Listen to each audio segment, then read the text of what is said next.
Testing sound for the third time, Development Control Forum, September at 11 o'clock.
Live? Yeah, great. Okay, so good morning everyone.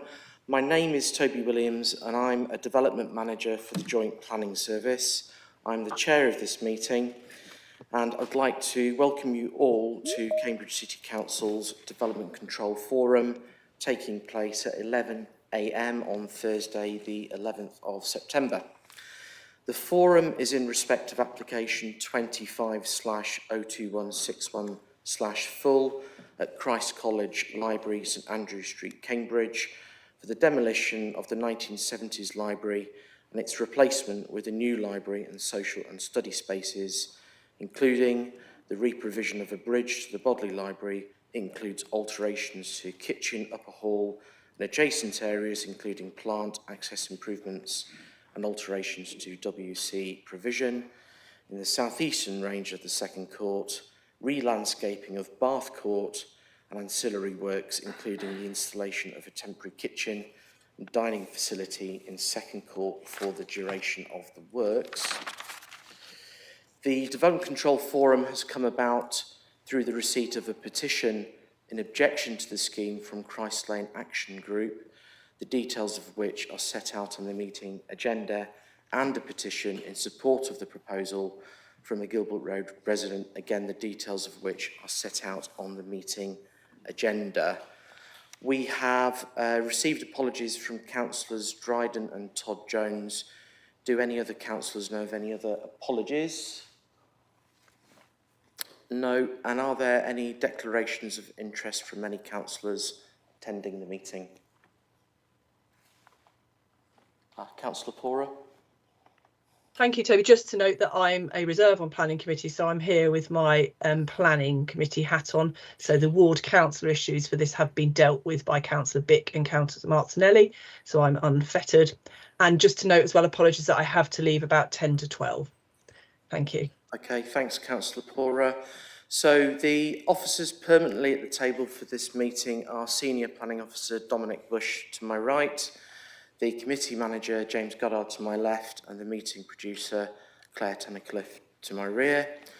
We're also joined by representatives of the applicant. Can you please introduce yourselves? I'm Simon Lord MacDonald of Salford, Master of Christ College.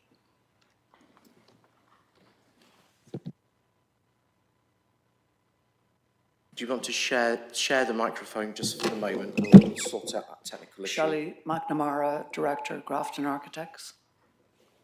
And Dr. John Burgess of Turley Associates. Okay, thank you. And we're joined by representatives of the petitioners in objection to the application. Please, can you introduce yourselves? Professor Suchitra Sebastian, University of Cambridge, on behalf of Christ Lane Action Group. Alec Forshaw, Heritage Consultant, on behalf of the Action Group. And I'm Roger Heifer of HGH Consulting, Planning Consultant, again representing the Christ's Lane Action Group.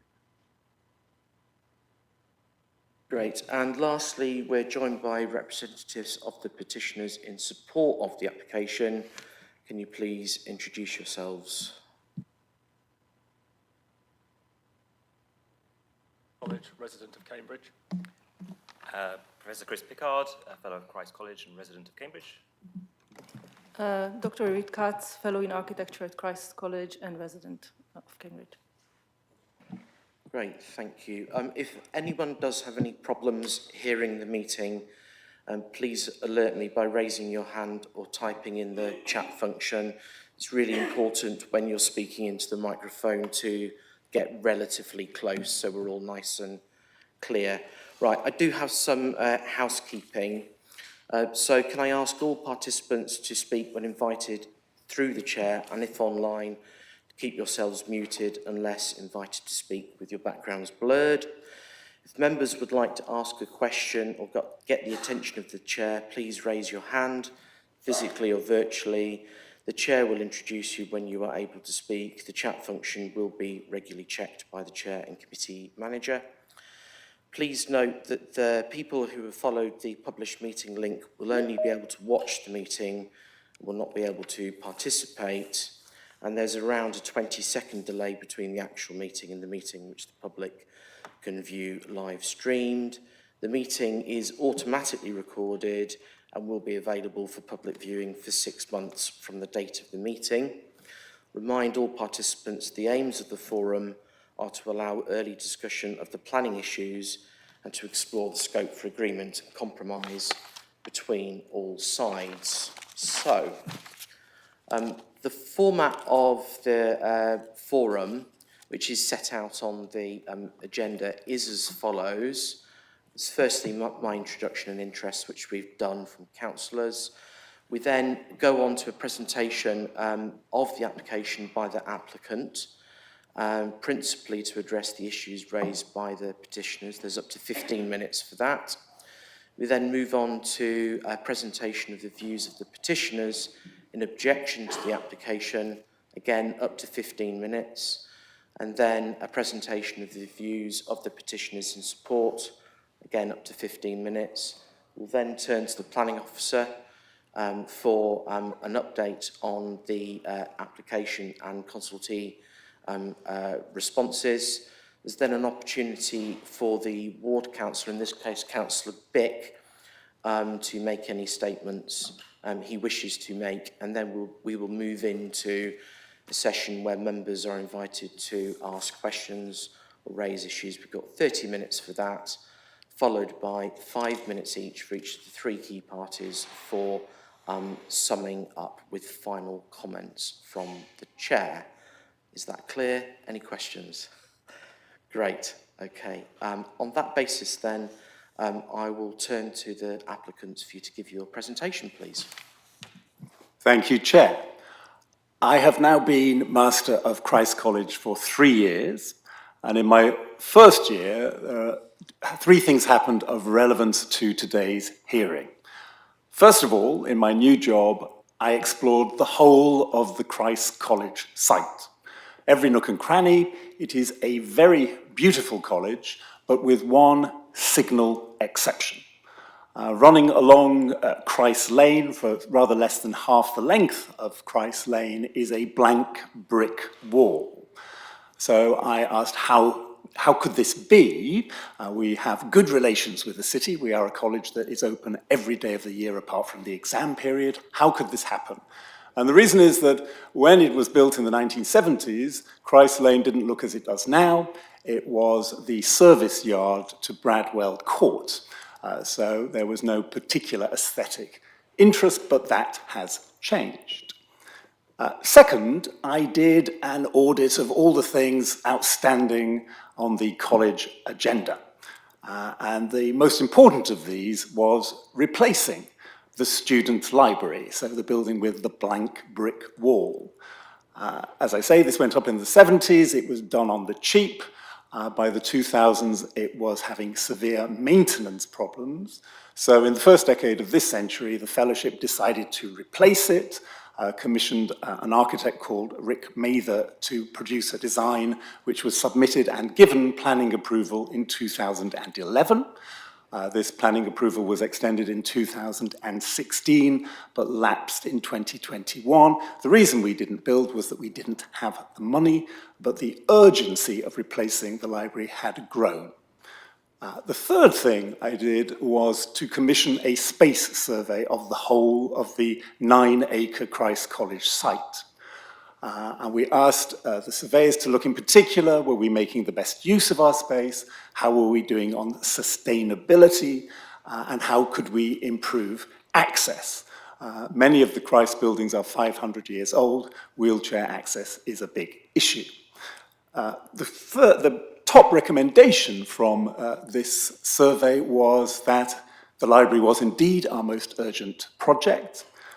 The surveyors looked at all possible alternative sites on our Domus site, and the leading alternative was the car park on Hobson Street, but eventually that was rejected because it didn't give us enough space.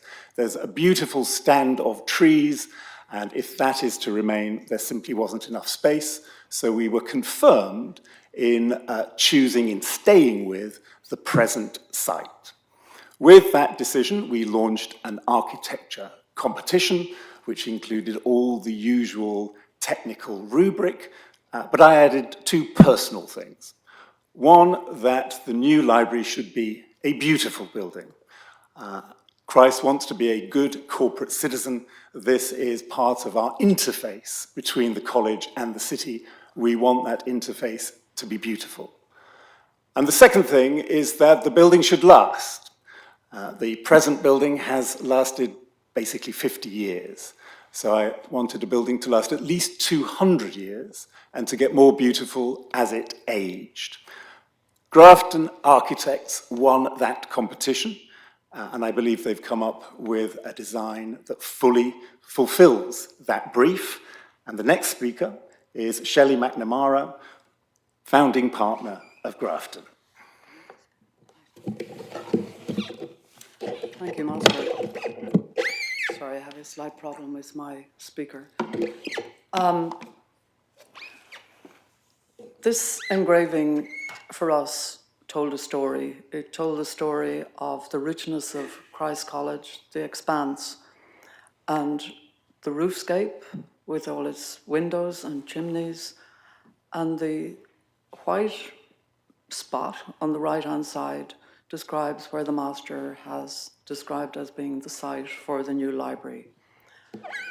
The site is called Bath Court because it was once a place for bath facilities, but we also discovered that it was also once an enclosed, a walled kitchen garden. And that gave us the idea of making a library within a walled garden, which we felt was a very nice idea. Next image. When we look at the nature of the wall, sorry, we're missing an image, I think, in between, yeah. When we look at the nature of the wall, which is the new wall, which is the bottom image, you can see that we've taken very directly from the walls of Cambridge the language, the richness, the unique thing of chimneys actually directly addressing the street. And we thought this was a fantastic thing to learn from. And what we've done is taken this as an idea for the new enclosing wall and translated it in the new project. The top right-hand images look at the site in closer. It's hard to see maybe, but what we were looking at here was the roofscape of the piece of site that relates directly to Christ Lane, which is an undulating parapet with chimneys, like the existing walls of Christ College. And just to pause for a moment on the bottom image, which describes the new insertion of the library, which is 37-metre frontage on a length of 97 metres, which is the length of Christ Lane.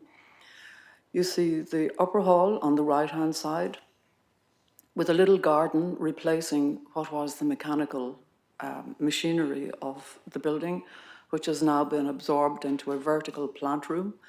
And you see the gap on the left-hand side, which is the increased size of the existing courtyard, which brings west light into the street and also gives a glimpse into the college. The language of the wall is a deep wall with its chimneys. It's a solid wall, it's crafted, it's not a thin facade, it's not prefabricated, it's man-made. It breaches the ground with a stone plinth. The stone plinth becomes a seat to give rest for the passers-by, many of which use this street every day. The wall is profiled to respect adjacent parapets and height lines. And as human beings, we tend to love natural materials like brick and stone. And as human beings, we understand and feel when something feels authentic and crafted because it contains or embeds the element of time. And next image.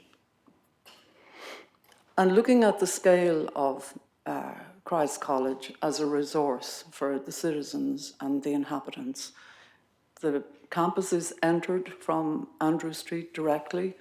It's enjoyed on a day-to-day basis by the community and the citizens, can wander through its courtyards and its garden, use the buttery.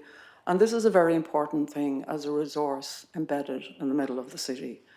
And the new library is entered from First Court, and there's a new promenade the Master mentioned accessibility, which is very important. It's freed up to allow easy access for all through the library and into Bath Court. Next image. I'm going to dwell on this for a little bit because it says a lot. It might be hard to describe, but what we wanted to say here is that the care taken with the interior of the library has been given the same care in terms of the exterior. Because as architects, we take very seriously the need to make really beautiful public spaces. And again, the Master has described this as being the vision of the college. And if you look at this slice of building that you see on the bottom image, where we take a cut through the new library, we would describe that as a very finely tuned instrument, which is crafted and measured at every step to negotiate and mediate between the college domain, which is Bath Court, and the building which makes the beautiful first court, the place of welcome and place of entry.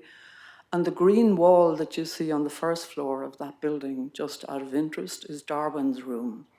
And so we felt the presence of Darwin and wanted in some way in the making of the garden to reflect this legacy.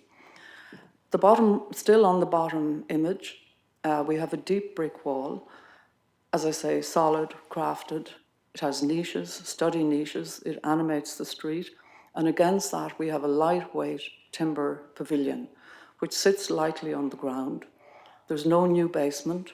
All existing structures are reused to the maximum, which is part of the whole sustainability ethos of our practice and of the college. The height and wall of the profile onto Christ's Lane is measured and matched and respects the height of Bradwell Court, particularly the top two residential floors. The total height of the new building is 12.5 metres up to the top of the parapet, which encloses all the mechanical equipment. The chimneys ventilate the space, the roof collects heat, and it's, as I say, it's a finely tuned instrument. Top left image, you see the garden created between the library and first court, and this collects rainwater and makes a place of beauty. And on the right-hand side, you see the floodlit interior of the library with its timber and brick surfaces. Next image. The Master described the nature of Christ's Lane as it is, which does not represent the importance of Christ's College onto what is a stretch of public street. And the next image describes the reinstated animated brick wall. And here we've shown it at dusk, because somehow that shows as we come into this part of the year where the evenings get long, that there's this lovely thing of that wall lighting up and being animated by student life. And there's also the fact of passive surveillance of that street, which this life brings with it. Next image. And this overlay is of the orange line is the existing building. The purple is the permitted library in 2016. And the blue is the extent of the new building, which you can see is not very extensive in comparison with the existing structures and the permitted structures, either in height or in length. Next image. And here we see Bradwell Court in the background, where the bedrooms level pops up above parapet level, and this is in fact set back 6.5 metres from the street edge, that level. And in the plan, you see that three of the total apartments match the length of the new building, and the others remain unchanged in terms of their aspect. Next image. The widened courtyard onto Christ's Lane allows the visitors, the image on the right, and the rebuilt bridge, which is a lighter construction.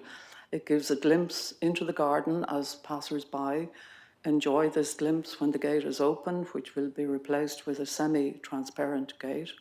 You can see the palm tree, which we, in some strange way, we think somehow represents Darwin and foreign lands.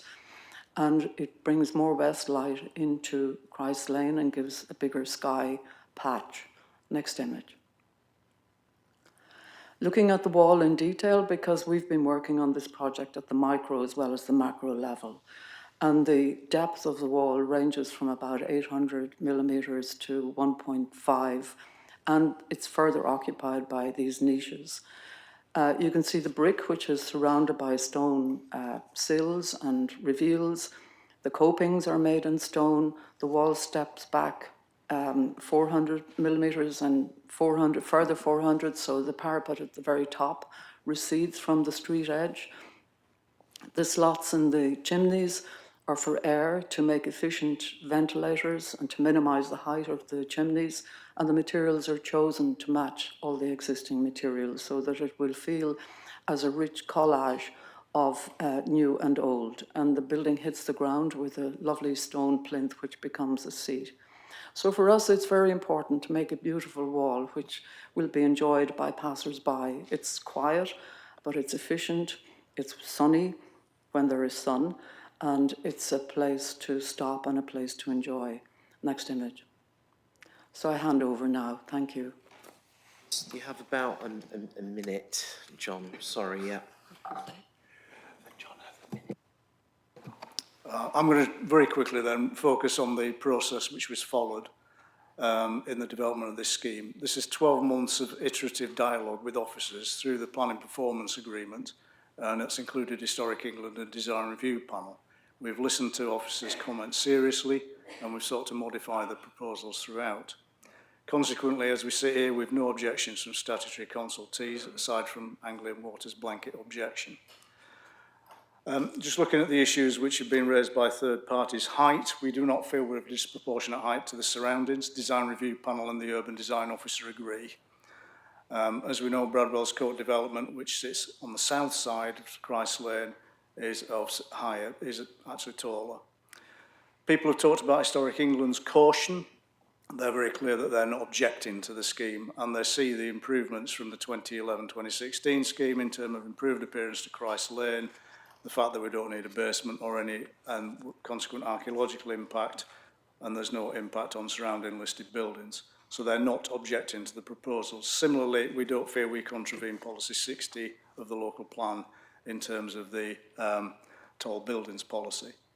The changes we've made are not token. They've been to respond directly to comments, concerns by the Conservation Officer in Historic England. In terms of Christ Lane, we've done sunlight daylight assessments. It's important, I think, that Christ Lane, people know that Christ Lane is actually the freeholders of Christ and Jesus colleges. And as the Master said, before the Bradwell's Court development, it was private service access. The current facade is far more enlivened, and as Shelley's illustrations show, the elevation to Christ Lane is a considerable improvement. Design Review Panel were comfortable with the scale and massing, described this as an exemplary proposal, whereas the Urban Design Officer talks about the facade striking a fine balance between formal and playful and being contextually sensitive response with substantial opportunity to improve the place qualities of a reimagined Christ Lane. We agree with that. John, could I ask you to kind of try and wrap up if you can? We're at 16 minutes. I'll just jump straight to the conclusions then. It's not a scheme which has been rushed to submission, but one which has followed 12 months of careful discussion and is supported by all the necessary technical reports. As I said, we have no statutory consultees objecting. We accept that everyone has a right to their concerns about design matters, but none of the professional consultees on that matter object to the scheme. Indeed, many of them, as we do, consider this to be an extremely high quality proposal, and one which will be a fitting addition to the Cambridge townscape. Okay, thanks. And I guess there will be points, presumably, that may come up through member questioning that you might be able to kind of refer back to if something was missed there. So I think we had that at 17 minutes, so I'll allow the same time for the petitioners in objection and support. So we'll just bring up that presentation, then I will hand over to you.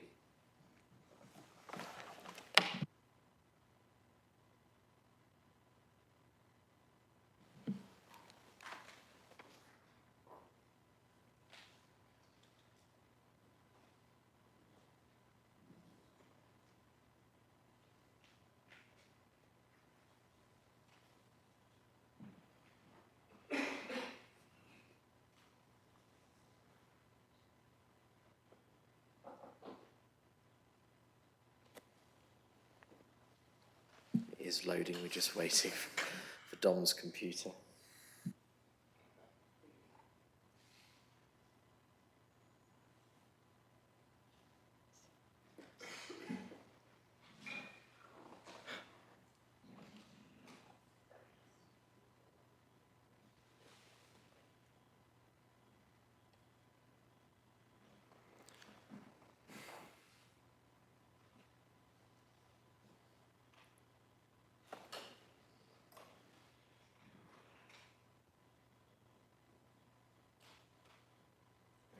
What you're expecting to see is your first slide.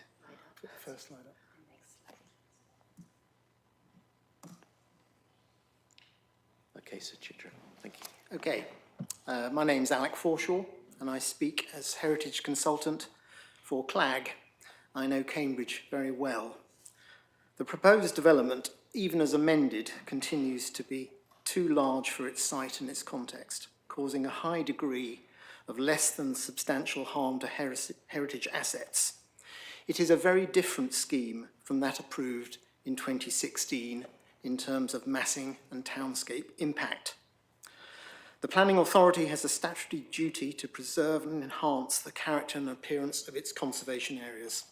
It must also apply the test set out in paragraph 215 of NPPF, whereby harm to a designated heritage asset must be weighed against public benefit. Paragraph 212 requires great weight to be given to an asset's conservation, and the more important the asset, the greater the weight should be. The Grade 1 Bodley Library and the Historic Core Conservation Area have a very high heritage significance. The development of Bradwell Court was very carefully managed by the council, preserving and enhancing the setting of Christ College and the St Andrews and Drummer Street parts of the Historic Core Conservation Area. The brief warned against turning Christ Lane into a canyon. Height and building line was restricted and upper floors set back to enhance public views of the southern gable end of Bodley's Library, seen against clear sky. The current proposal undoes that good work. The massing and geometry of the new library seriously impinges on views of Bodley's Gable. The height conflicts with the tall buildings policy in the local plan. The chimneys, marginally reduced in height, are bulky and coalesce in oblique views into a continuous mass. They turn Christ Lane into a canyon. Historic England say that the new building is too big for its position within the college and remain concerned about overwhelming Bath Court. The Victorian Society object to the impact on what is one of Bodley's finest contextual buildings. The impact on the public realm should also concern members of the committee, particularly given the paucity of public benefits on offer. I'm old enough to remember the controversy in the 1960s over the impact of New Court on King Street, a scheme that faced into the college and turned its back on the town. Bodley in 1897 and Mather in 2016 showed how context can be respected. Nicholas Boys-Smith of Create Streets and chair of the advisory board for the Government Office for Place, can we have the next slide please, has produced an alternative vision on behalf of CLAG for how a new library could be inserted onto the site. Next slide, there it is. Achieving what the college wants while causing less harm to townscape and improving public realm. The current application requires a major rethink.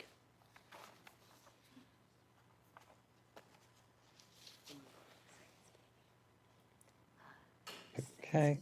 No, the second speaker's online. Well, Alec, I think you've finished, have you? I finished, sorry, yeah. Yeah, okay. Well, I'll take over. And if I may, I will just share my own slide. So let me start by saying that CLAG is supportive of the college and respectful of the college and not opposed to an appropriate form of redevelopment on this site. And I don't dispute the skill of the architects that's gone into this scheme, but in my view, it's a misdirected scheme.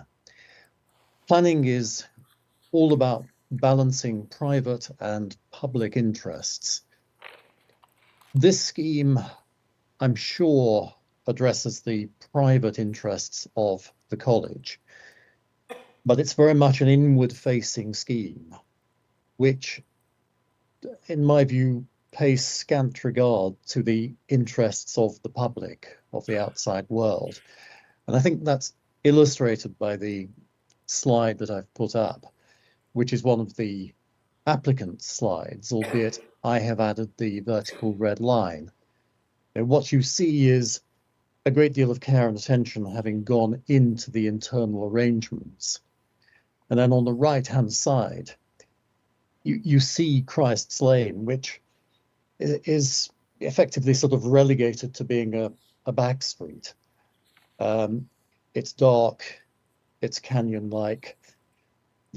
Whoever produced this illustration hasn't even acknowledged that people use it, despite the fact that it's one of the busiest thoroughfares in Cambridge, and the number of people using it is many-fold the number of people who penetrate the college grounds and enjoy them.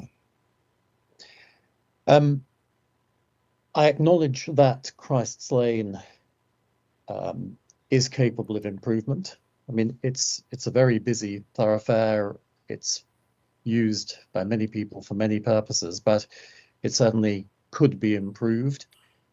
My submission is that the planning system should do all it can to improve it.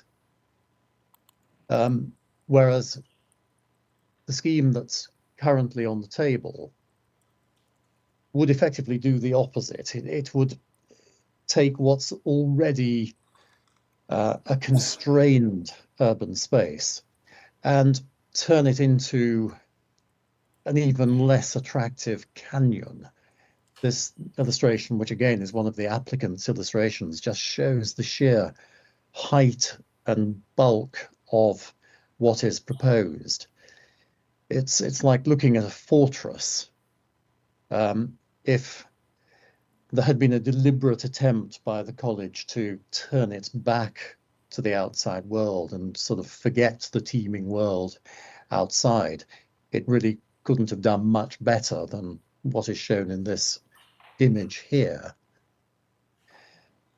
The fact is, it needn't be like this, as Alec has explained. The Mather scheme was approved. I think there's general support for it in the community. There's no obvious reason why that could not be implemented now. We have seen the Create Streets alternative, which is much more human in scale, much more relating to the outside world. That would achieve very much the same sort of accommodation for the college in a much more acceptable way. Again, as Alec has explained, there is clearly heritage harm here, and everyone will be aware that the National Planning Policy Framework, and this is echoed in the local plan, requires that applicants justify heritage harm in terms of public benefits. Now, I haven't seen any attempt so far by the applicants to demonstrate public benefits that could outweigh the heritage harm. I may have missed something, but I haven't been able to find it. I imagine the applicants will say that the library will enhance the college, and that's a public benefit.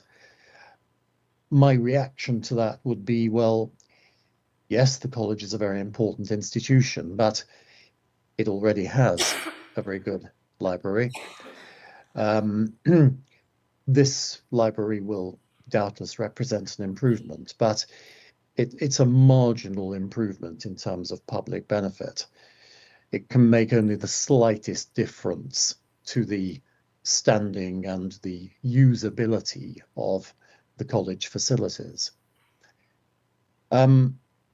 What else? Well, we've heard about the stone plinth being available as a public bench.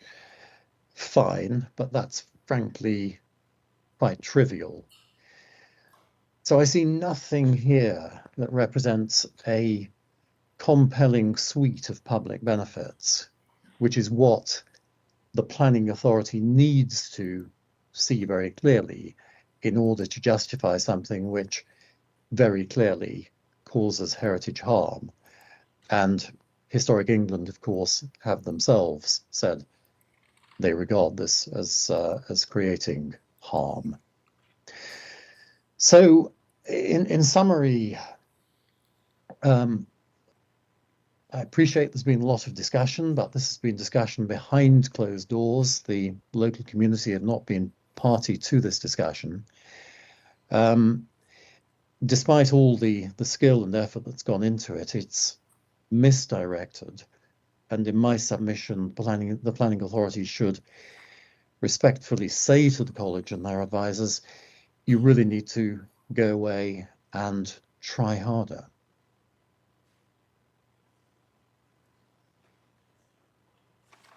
Thank you, Roger. So have you got a third? Sorry, how many minutes do I have? 6 minutes. Okay, excellent, thank you.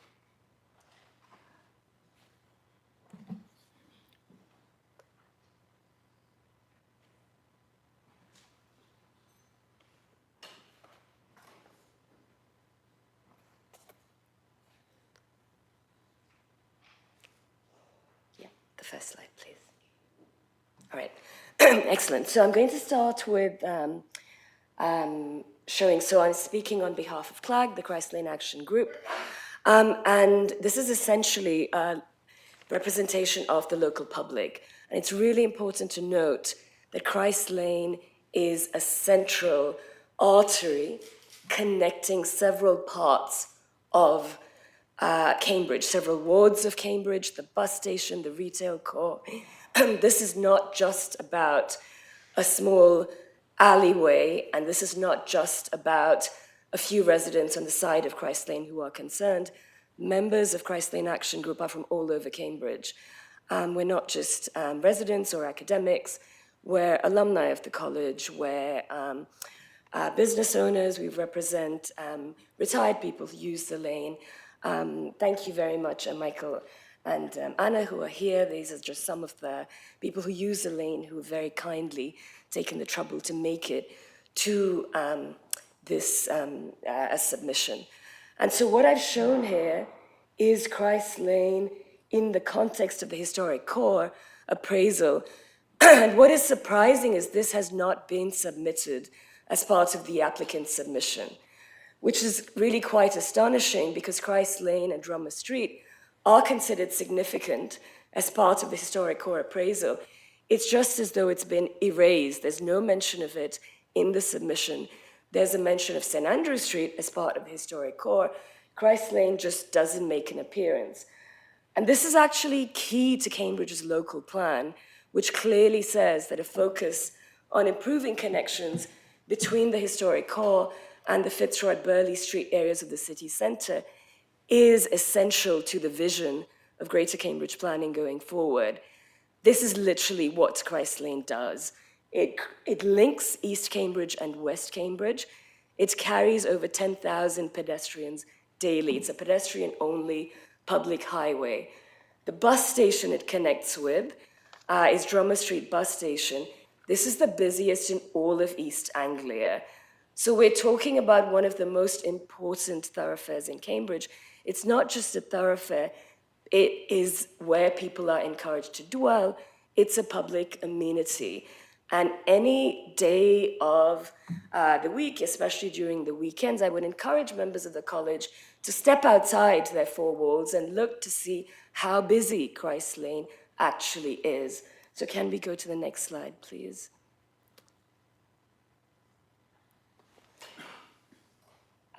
Right. Sorry, the previous one, there was just a slight edit, but yeah. Just before going to the images on the other slide, I would like to point out, as Alec was mentioning, the new building breaks the existing skyline, and Cambridge local policy specifically says if it breaks the existing skyline, it should be considered a tall building. So I appreciate what the architects have said about it's to be compared with Bradwell's Court, but of course we know that the Cambridge local policy, well, I'm not sure the architects are familiar with it because they haven't done a Cambridge development before. However, the Cambridge local policy is that tall buildings are those that break the existing skyline. And Christ themselves talk about the chimneys and how they do change the skyline quite dramatically. So it's very important to consider how this new building affects the historic core, which has not been done. There's missing verified views, which were in the 2016 submission, which have just disappeared from the 2025 submission. Next slide, please. These are just some images from Christ Lane. And you can see that it's a bustling, vibrant lane. Anyone who takes a look at the lane will tell you this is not about a wall. And during the Christ College presentation, I heard about a dozen times a mention of the wall. I think this is quite symptomatic of how the college views the interaction between the college and the public realm. I'm an academic. I've been a professor at Cambridge for over 10 years now. This is not how the university or the college would like to view the public realm. We don't see it as outside a wall, and I would encourage the college to not see it that way either. A certain porosity between the public realm and the college or the university is to be encouraged and is to be celebrated. And as Roger was saying, as Alec was saying, that is absolutely not seen in the current proposal. And when Lord Simon MacDonald talks about, why is this wall such an eyesore? Well, in 2011... About a minute left. Okay. Thank you. We'll move on to the next slide. The architects talked about a comparison with Pembroke Street and Silver Street. Those are 9-meter wide vehicular streets. Christ Lane is 6 meters wide. Originally, the planners warned about it becoming canyon-like and oppressive. That is being effectively done now. Next slide, please.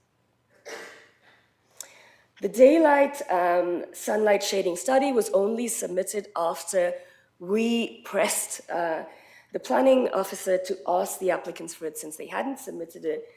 It's very clear this is during a summer solstice. It doesn't show the sunset. I don't need to say more about how this is deficient to BRE standards. Next slide, please. Again, this is the wall that has been spoken about by Christ College. It's a tall blank wall. There are no windows at the human scale. There's no active frontage. This is also symptomatic of the fact that none of the neighbors were consulted. A very small subset of Bradwell's Court residents were consulted. None of their views were taken into account, were even reflected in the submission. Can you wrap up? Can you wrap up, please? This is in contrast to Bradwell's Court. When that was being redeveloped, there was a 10-day-long public exhibition. Next slide, please. What's more, Christ Lane is now Christ College is now parking on the lane. And if this is being a good neighbor, I am not sure what the definition of being a good neighbor is. These are some of the CLAG residents, members trying to use the lane with this parking. Next slide, please. I'm going to wrap up. Yeah, so this is the final image I'd like to put up. There are alternatives, and I would like to rebut what the architects were talking about, them being very similar.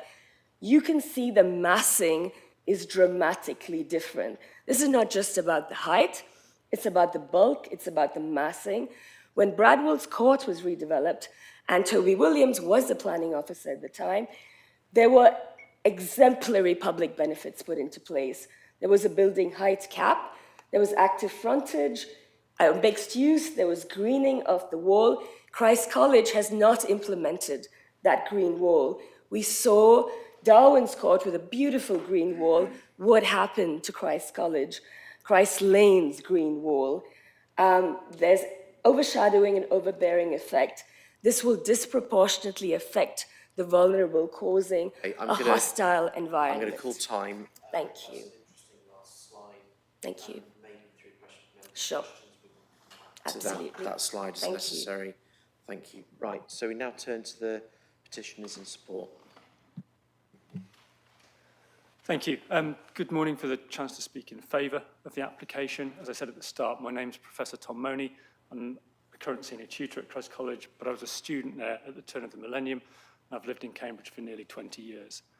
I want to start just by highlighting that Christ is home to about 700 students and the workplace for over 150 staff and fellows. I'm going to start by focusing on the students, particularly in terms of study space and accessibility. The students are people, they're members of college, they're members of the public. In the context of this, it's important to remember that they are members of the Cambridge City community. They're part of what makes Cambridge such a rich and enjoyable place to live in, and they're voting members in local elections who contribute to the local economy and the local community. Therefore, this development is of great relevance to a significant number of members of the local city community. We've heard that this library development has been needed for decades. That remains the case. For many years, students at Christ have been asking for improved study space, and it's consistently one of their top pieces of feedback year on year. At present, Christ lags behind most Oxbridge colleges in the provision of study space to its students, and only about 10% of the student body can study in the library at any one time. The new proposal makes maximum use of space in a constricted environment and will more than triple the available working study space for the student body. The pandemic changed how we work and it changed how students work. Many students no longer want to work in their rooms, and they need and should be provided with high-quality study spaces. This proposal delivers that. Importantly, it demonstrates throughout a detailed, thoughtful and true consideration of the precise and the diverse needs of the student body. Improving the working environment of the students will have the added benefit of improving student mental health and their well-being, and thereby reducing the demand on local health services and resources. Of course, it's not just about study space, and everyone nowadays should be fully aware of the importance of accessibility. It is clear from the submitted plans that this is most certainly the case in this project. The proposal has accessibility at its core. Accessibility consultants have been employed, disabled students have been consulted, and they have fed into the design. The heartfelt consideration to accessibility is clear throughout, and this further increases my support for the proposal. The college has recognised the accessibility challenges in its current estate, and it's made it clear that this is not an option for this development. The building will bring together socialising, study and eating spaces in a fully inclusive way, and this should be commended, and the city should be proud of that. It would have been easy to cut corners in the design, but that has not been done, and accessibility has been prioritised. The fact that all of this has been achieved in a tightly constrained space is remarkable, and it demonstrates the effort that the architects and the design team have put in to make sure that the space has been used in a manner that is fit for purpose and as efficient as possible. It is a building that is both sympathetic and inspirational and will move the college into the 21st century. The thoroughness and thoughtfulness of the design means that there'll be no need to replace this building 50 years from now. It has been designed to last both functionally and structurally for around 200 years. The design reflects the changing use of libraries, the changing needs of students, and the importance of social and individual study spaces, and the critical need to develop accessible spaces in all new planning developments. It's a project we should be proud of and a project that we should be supporting. Okay, so my name is Chris Pickard. I'm a Fellow of Christ College. I'm also the Chair of the Estate Strategy and Environmental Policy Committee. I'm a former student of Christ and a local resident. So I'm supporting this application in different capacities. As a former student who probably spent too many hours in that old library, and also as a resident who regularly passes Christ Lanes and really wishes something better for the city. But particularly here, I'm going to talk about the sustainability aspects of this plan from the point of view of the committee I chair. So there's been lots of mention of previous plans, the Mather scheme and so on. This is, from our perspective, ancient history. In 2022, we did a master plan of the college, and the sustainability was at the absolute core of that plan. This has changed completely the way the college is looking at the developments it's making for the next decades, going towards 50 years into the future. So one of the key tasks for the college is degasification, removing our dependence on gas throughout the college. And this Library Plus scheme, the plus being other key parts of the estate, particularly the kitchens and the upper hall, are going to enable us to remove gas from a very significant fraction of the college's activities in one fell swoop. Everything we replace it with will be at the absolute top modern standards and well beyond the relevant environmental standards that we've been provided with. So an integral feature of the scheme is an efficient heating and ventilation. This leads to these chimneys, which have been discussed, and these are functional objects. They're playing a role and allowing us to meet our sustainability goals. And for me, actually, as a physicist, seeing the same principles being used to lead us to this very similar sort of streetscape that we've had throughout Cambridge's history. You know, the chimneys provide a long draft and they allow air to be exchanged both in and out of the building. Now, there's been mention of previous schemes with basements, and frankly, as the Environmental Policy Committee, we cannot support that. There's no way that we could see digging a basement would allow us to meet our sustainability aims in the long run, not least also the problems it would cause to the surrounding neighbours and the historic features below the ground. Hi, good morning all. I'm Dr. Irit Katz, Fellow in Architecture at Christ College, an Associate Professor at Cambridge's Department of Architecture. I'm also a long-term resident of Cambridge for nearly 15 years and a practicing architect in my past. I'm here today to express my enthusiastic support for Christ College Library project. Over the past few years, Christ has pursued a successful master plan with Mica Architects, leading to the Library Plus scheme. For this, we have organized a rigorous design competition in which the finest architecture practices working today have competed, and we have selected the best design proposal and practice for this project. We are all excited at Christ that Grafton Architects, a Pritzker Prize-winning practice acknowledged by other highly prestigious design awards, were commissioned for the scheme. I was thrilled to see, as an architect and scholar who teaches architecture and urban design here in Cambridge, how the project has evolved from the competition stage into its current design, with a thorough stage of public consultations, considering the needs of both the college and the city, and according to the commitment of Christ to improving the city. The project itself is quite complex. The site is tight on all sides, sitting within Cambridge's historic center in a very visible part of the city.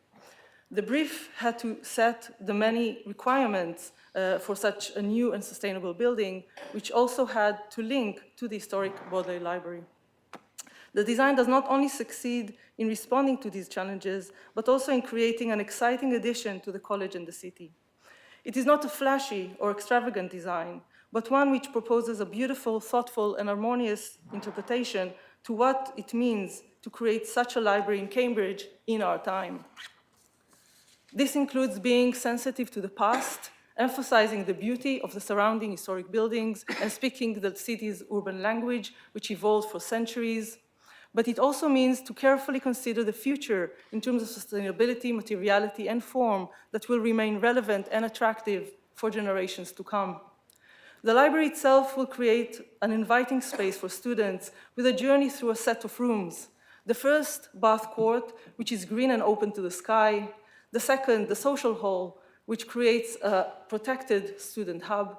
And the third, the library itself, which is formed as a spacious box of light, illuminates the city as well, a quiet space with natural sunlight coming from above. The project also forms a fascinating journey to those in the city who who will be experiencing how the building's elevation changes and evolves as they will be walking through Christ Lane or seeing the appealing elaborations of the facade from St. Andrew Street. This long elevation, I think, with its generous gestures of urban depth and hospitality of street life, makes one of the strongest features of this scheme. The changing layers of windows, chimneys, brick walls, and green terrace sensitively orchestrate a dynamic design throughout the facade, forming a solid and dignified, yet playful elevation. It evolves from the porous gate and bridge that connects between the historic and new library, onto the windows which vary in height and size along Christ Lane, and through the chimneys which provide a new vertical rhythm to the street. These chimneys link between the grounded brick materiality and the sky, and also to the vertical language of other colleges in the city, connecting the building to its broader urban context. Importantly, the bench, or the seat, as it was referred to before, contributes a generous gesture to the townscape, hosting a moment of pause and gathering for people in the city, connecting between street and college life. The elevation beautifully links the library as a place of study and scholarship, which is a significant part of what Cambridge is about, to the bustling, commercial, and habitable city center with its historic and contemporary layers. The street frontage is not about more shops and the culture of consumerism, which is itself unsustainable, but about enhancing the urban fabric and scale through an inspiring place of learning and knowledge. This is a smart civic frontage that will contribute to the character of Cambridge's conservation area and strengthen the entry to the city centre. Like many architects, students, scholars, and other Cambridge residents, I am tremendously excited to see this excellent design of the highest quality becoming a reality, and I'm certain it will add appeal to the city of Cambridge. Thank you. Thank you very much, and thank you to the petitioners in support and objection, also to the applicants. So we now turn to the Planning Officer for an update on the application. Thank you, Toby, and good morning, everyone. Just as a quick update on both of the planning applications that are being discussed today, both the full and the listed building consent applications. They were both received on the 2nd of June 2025 and validated on the 17th of June 2025. Neighbours and statutory consultees were notified and consulted on the applications on the 19th of June 2025. Site notices were displayed by the application site on either end of Christ Lane on the 26th of June, and the applications... Sorry, I'll start again. The applications were received on the 2nd of June 2025 and they were validated on the 17th of June of this year. Neighbours and statutory consultees were notified and consulted on the applications on the 19th of June. Site notices were displayed by the application site on either end of Christ Lane on the 26th of June, and the applications were advertised by the press on the 25th of June. The original consultation period expired on the 17th of July 2025. A total of 123 third-party representations had been received up until this date today, 57 in support, 65 in objection, and a single neutral comment. A number of technical objections have been received during the process of the application, and the applicants have provided a package of amendments in an attempt to address these issues. A reconsultation... Yep.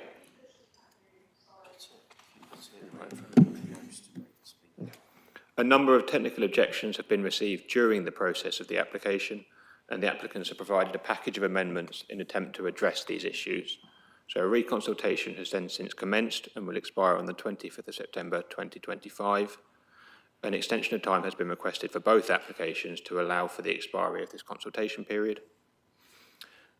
Currently, an objection has been received from Anglian Water due to lack of capacity at the Cambridge Wastewater Recycling Centre. The Council's Conservation Officer has also requested additional information, and updated comments haven't yet been received from them following the information received. And then, as we have heard from both the applicants and petitioners today, there are a number of points for discussion as part of this forum, consisting of the scale and design of the proposed replacement library building, the impact on relevant heritage assets, potential improvements to the frontage with Christ Lane in the public realm, as well as the impact on the residential amenity of nearby properties and resident and retail units along Christ Lane and Bradwell's Court. Thank you.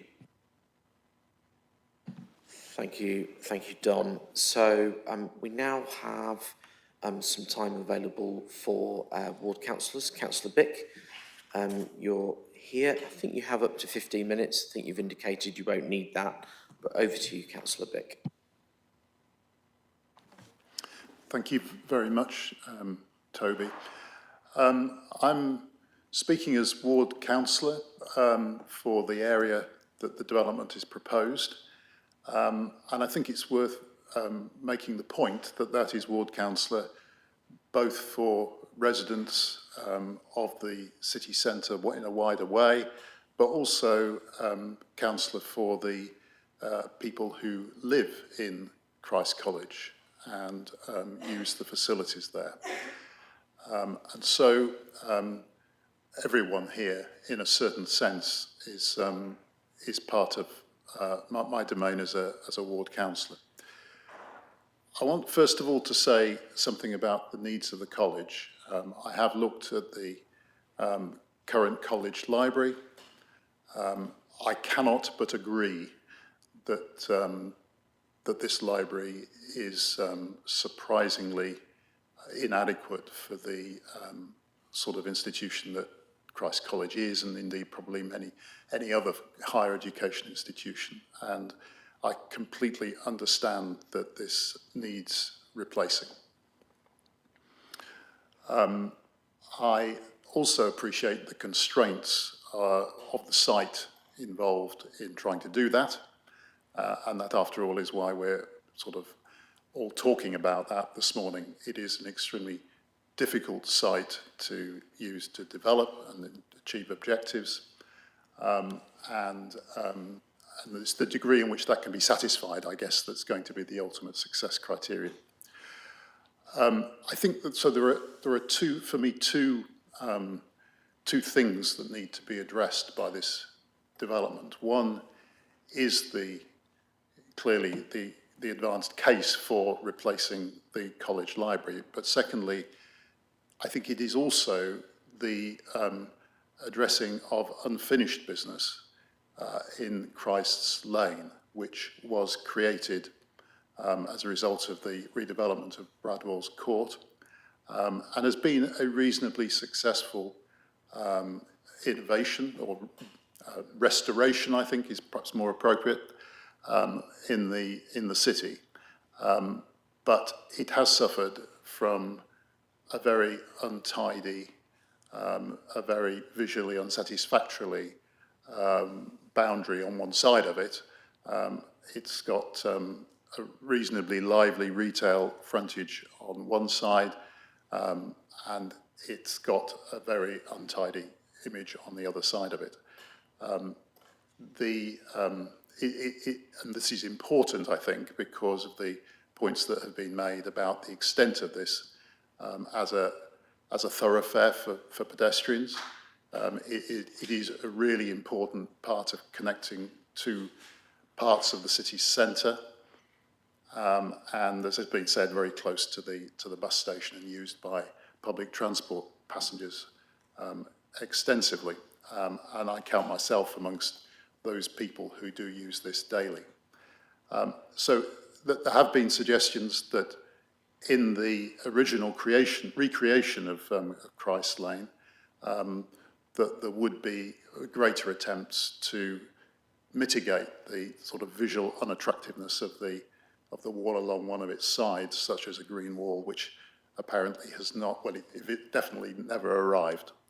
And I think, therefore, that one of the objectives of this project from the broader perspective of the city is that this situation is rectified, that there is more done to beautify the other side of this lane. And I don't think that the college should feel resentful about the fact that residents of the city will want to squeeze the maximum out of them in this redevelopment that actually achieves that. So one of my questions is, can we see more than the bench that is proposed? Secondly, I do share the concern about what has been called the canyon effect along the lane.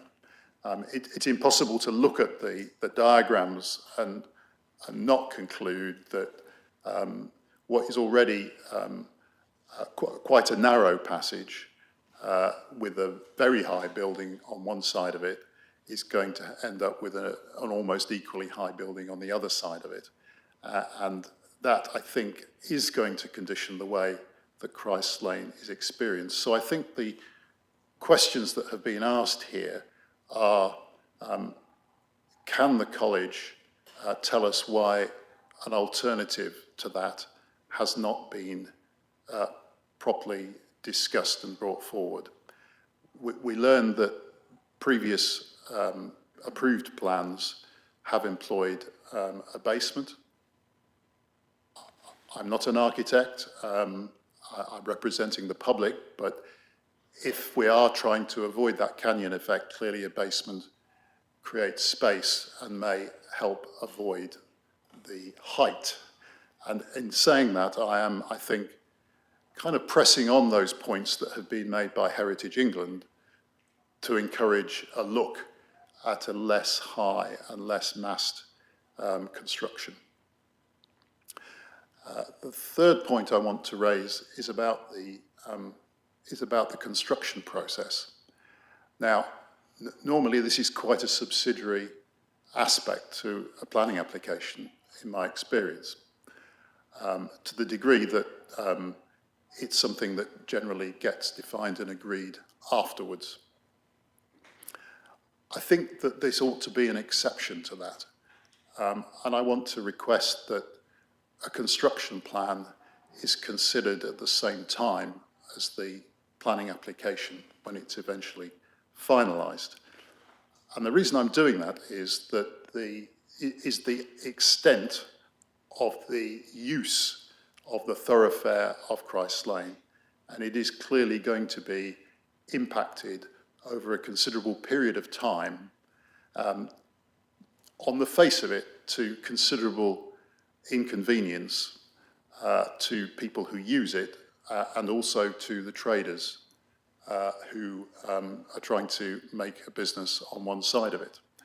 I think that it's not really good enough to make this a completely subordinate aspect of this application, and I think because it will clearly be a period of time which is extensive, that we need to see how that is going to be dealt with and be satisfied with it at the outset. So I want to sort of finish by saying that I think a number of important issues have been raised in this forum. My understanding of the spirit of these forums is that they are intended to generate engagement between the people who have concerns about the development and the developer. And so I want to encourage the college to engage with what has been pleaded for here and to consider those points in some detail. And given the complexity of this application, may even not be today, and to take some of these things away.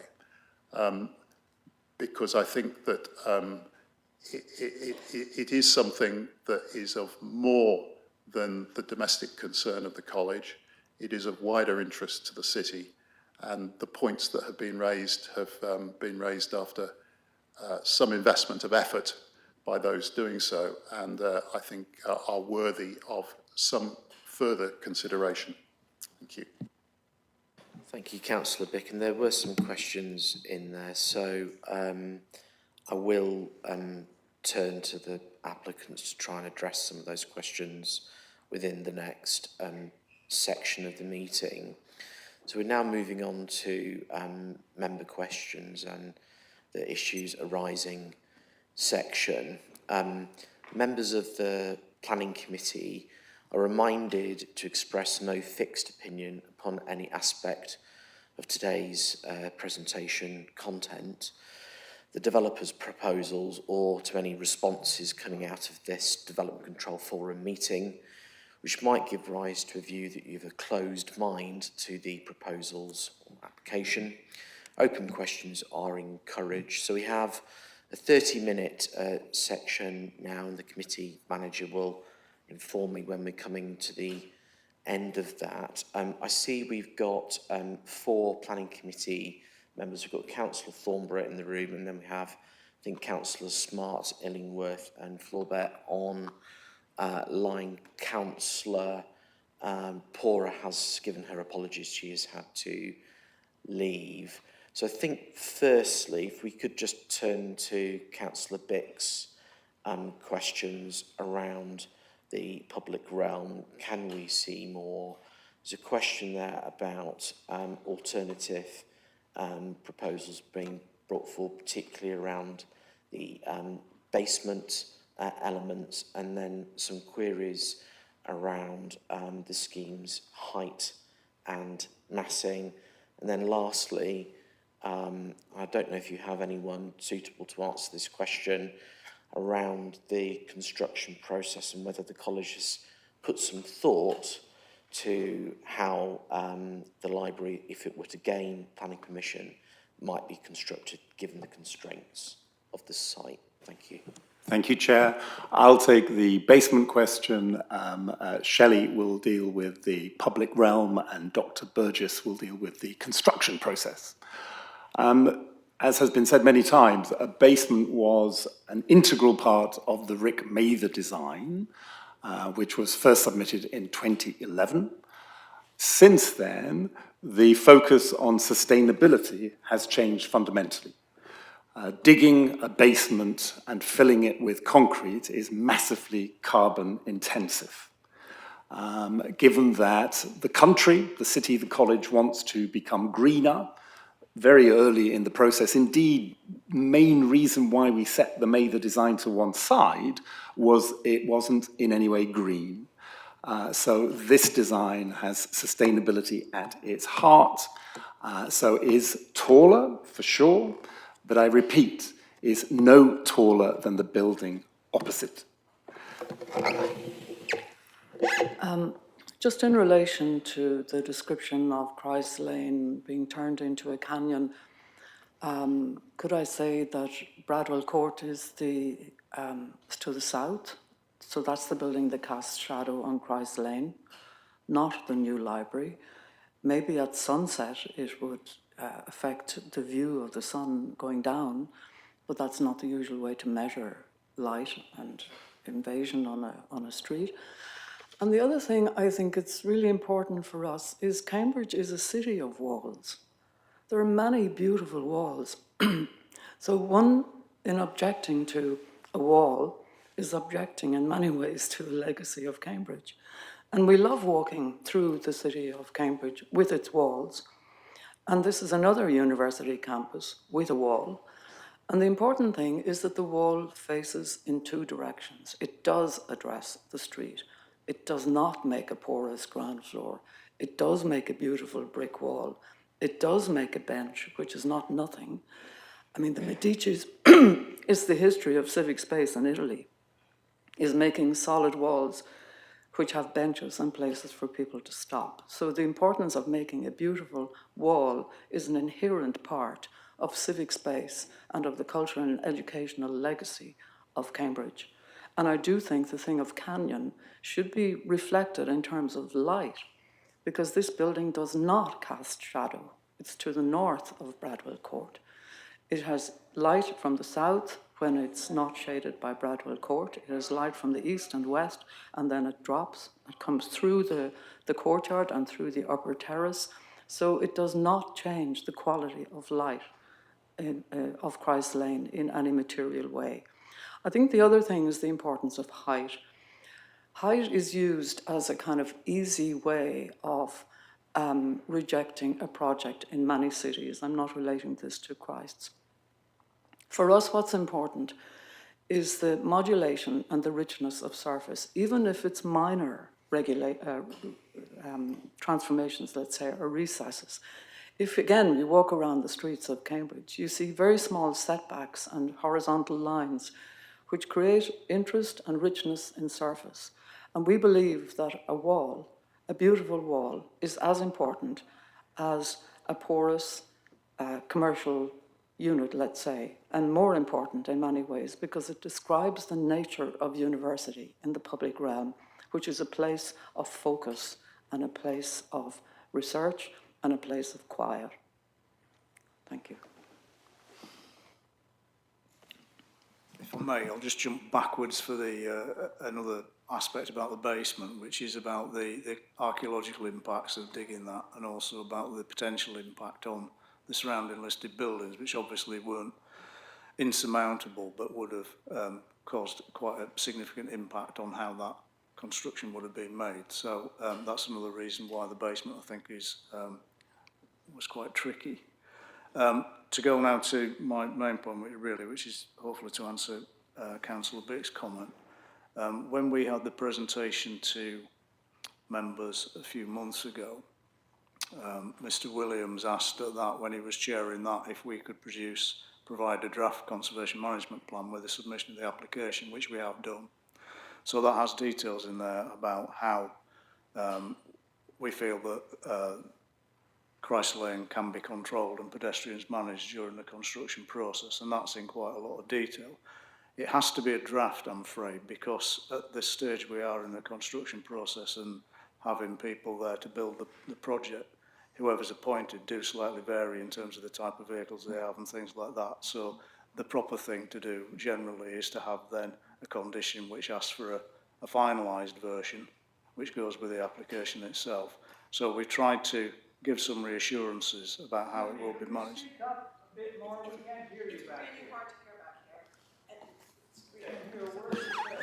You're welcome to come forward as well if you want, but if people are speaking, please take your time and speak really clearly. Thank you. I'll abridge what I just said. We submitted a draft conservation management plan with the application, which we were asked to do earlier on in the process. That's there. The final version we would expect, and in my experience in Cambridge, what normally happens is we would have a condition which requires a final version, which would be attached to any notice of decision that we get on the application. That's probably all I need to say without going backwards too far. Can I very quickly? Chair, could I just the gentleman said conservation plan. I think he might have. Did he mean that or construction management plan? Yeah. Sorry. Just bear with me, please. So I can see, Roger, you've got your hand up. This part of the forum is for councillors to ask questions, and they can be of the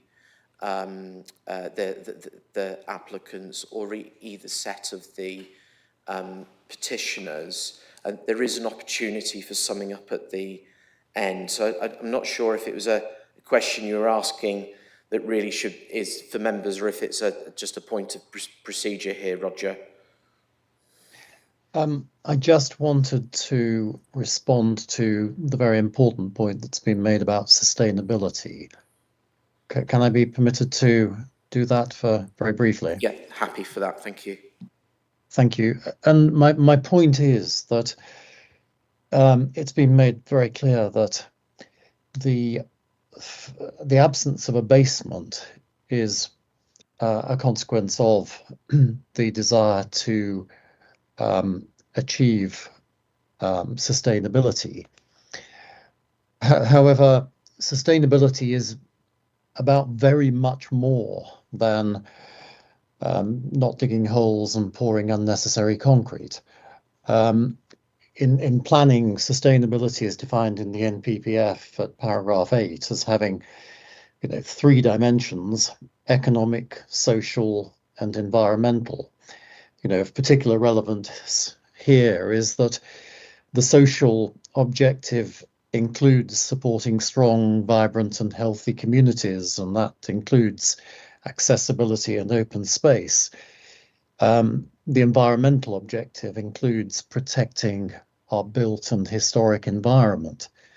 So sustainability is a big canvas, and it seems to me the college have chosen to just concentrate on one narrow aspect of sustainability, and that's a choice that they have made.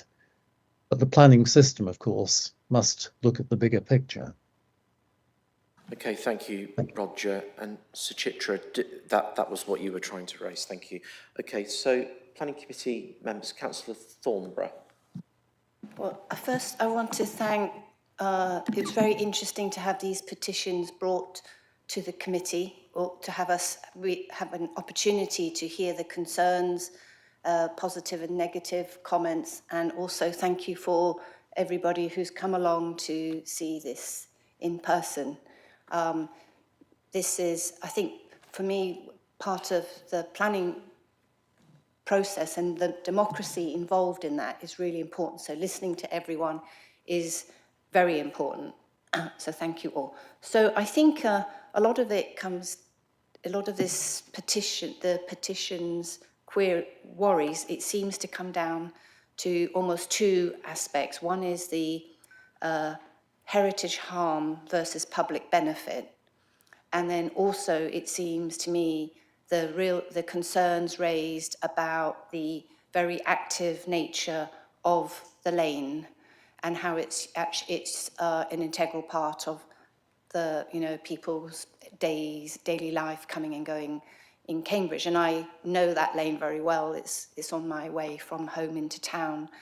And I know what Bradwell's Court was like beforehand. But also, I actually really like quite narrow lanes, and I was thinking about the hot summers we're getting and how the value of these narrow lanes are actually, we appreciate them more because they're cooler in the summer than wide. And this is an example that is a cool place in the summer, but I think there are issues with it now which can certainly be improved. I just want to go back to the public benefit versus heritage harm. I think this will be considered extremely carefully by the committee, and the committee is very experienced, I believe, in dealing with this because we have so many amazing historical buildings and spaces in the city, and we've got very interesting schemes coming forward, and the committee will consider the benefits of the scheme, and then also what we consider public benefit.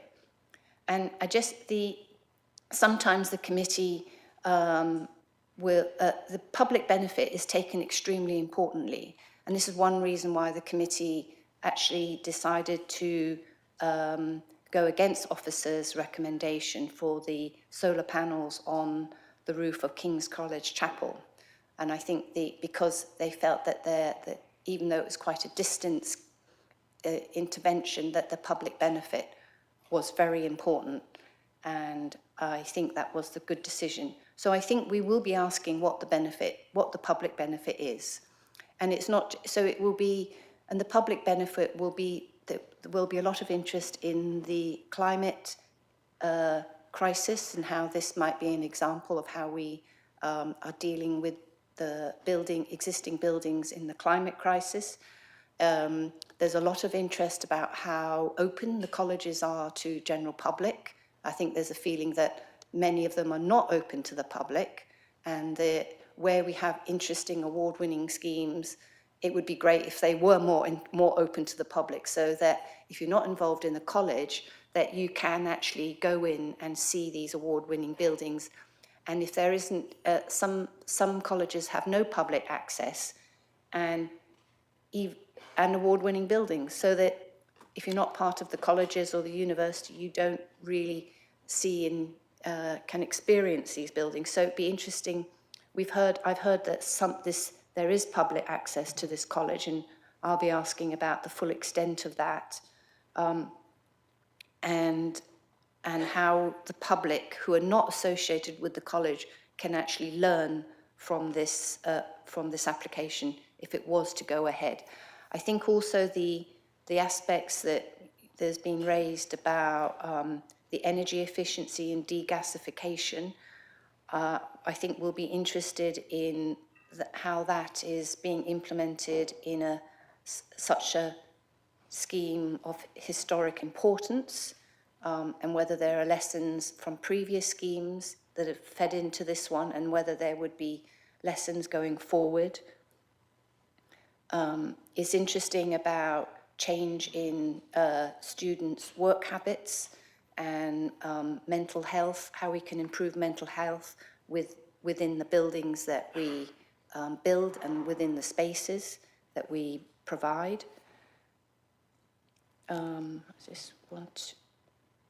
I also think the points raised about the lane and how it is part of our coming and goings. I think the scheme, I think we need to, I'm very aware that the scheme is not the whole length of the lane, it's only for part of the lane, and I'll be interested to see how much it changes the lane, it's about between a third and half of the lane that's going to be changed by this scheme. But I'm also aware that on the other side there are shops that I'm not sure who owns those, who is the landlords for those shops. And one thing I think that would improve that lane is possibly more care taken who takes the leases of shops in Cambridge.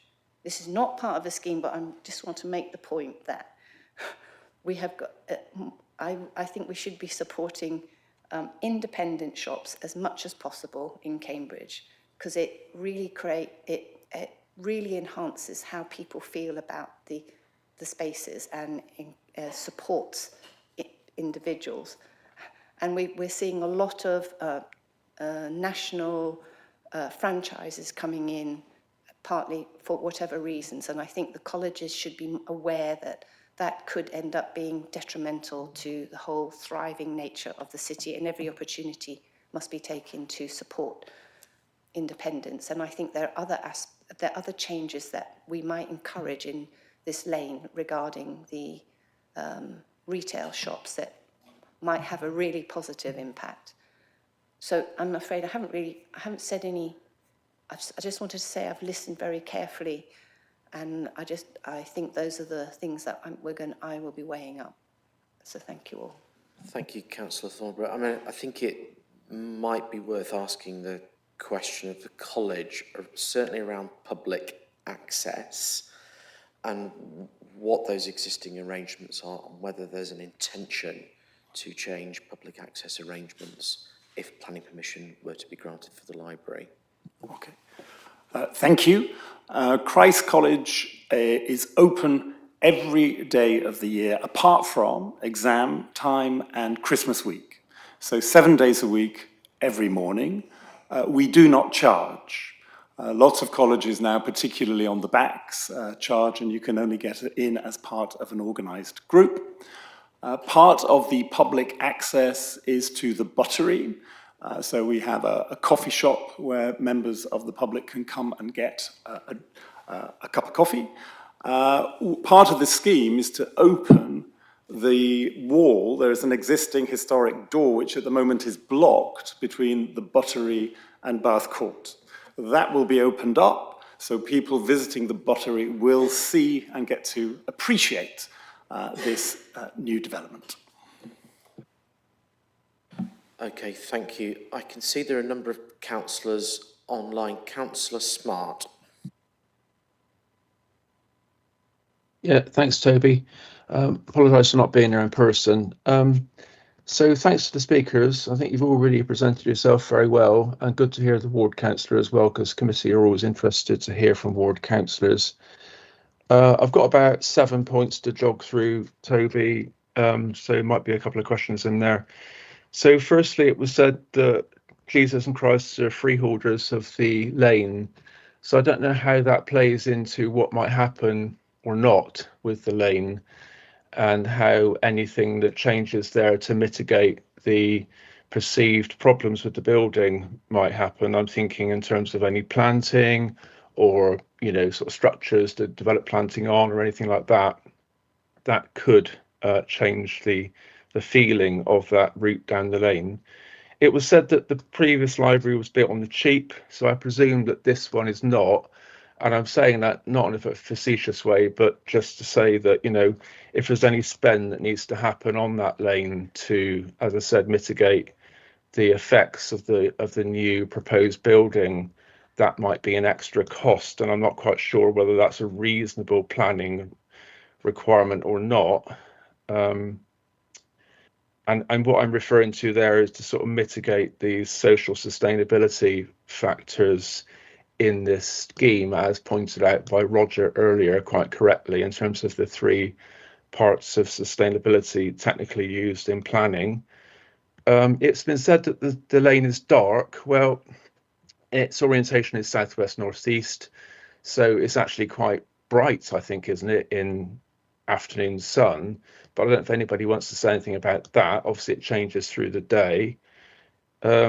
It was also been said it's deficient to BRE standards, so I don't know if anybody wants to say anything about that. I'm not quite clear on whether it is deficient or not. That's been said by one of the speakers. What else? So I was curious about the wall it's been described as a wall. It is a wall, I guess, of the building at least, and how the brick coursing is going to happen there. What sort of bond was proposed? It couldn't be seen from the presentation, so that will be significant. We've seen a lot of fancy brickwork over recent times, and that could again mitigate the effects of a sort of what's been described as a sort of bulky structure. And finally, what happens to the students when the development happens? Where are they going to go for a library? And also just users generally. We haven't really talked about the users of the building inside. The conversation has all been about the outside of the building and the public domain, but there must be some interest in the users of this building too. I think that's all my questions. Thanks, Toby, or points. Thank you. They're mainly questions for the applicants, and I'd note in the petitioner objectors presentation there was an issue around the daylight sunlight study that had been carried out in the time of year, so it might be useful to wrap in a response to that as well. So I'll pass over to the applicants, and then once the applicants have responded, I think I will give the petitioners and objectioners an opportunity to comment on anything that's said. Thank you. Shelley and John will also comment very quickly on what will happen to the students. This is a very big plan for Christ College, very important. So already we are decanting the library into a temporary space in Third Court. This, of course, is not ideal, but for the next 3 years, the students will have a place to go. You also asked about their feeling about the internal space. The way people study has changed, and has changed profoundly since the pandemic. And one of the strengths of this design is there is a large variety of study spaces. It seems students learn best when they are working alongside people, even if they're not doing the same thing. Just being in the company of other people who are studying helps. So this design has about 3 times as many study spaces as the existing collapsing library. On the brickwork, I'm going to hand over to Shelley. Just to say that we'll be making what will feel like a very traditional crafted brick wall with headers and stretchers, high lime content in the mortar, recycled bricks, if possible, integrated into the collage of new and old. And as I've mentioned, the brick will be trimmed with stone. Some of this, we hope, will also be recycled. So the idea is that it will feel like a rich collage of surface, and that it will feel like it's carefully made, which it will be. And I think everybody is including that richness in the spend, as you call it, the budgeting of this wall, which has an unusual depth, which also gives it presence. Just in relation to the sunlight, I think that's a very important point that you make, because even in wintertime, Christ Lane gets a lot of sunlight, not always reaching the street surface because of the height of Bradwell Court, and certainly from east and west where it shines up and down the street. But there's also the fact that the wall of the new library faces south and reflects light and is a warm wall, so it's not a cold wall, either visually or physically. And from our point of view, that's also important in terms of the suggestion that it feels like a dark canyon.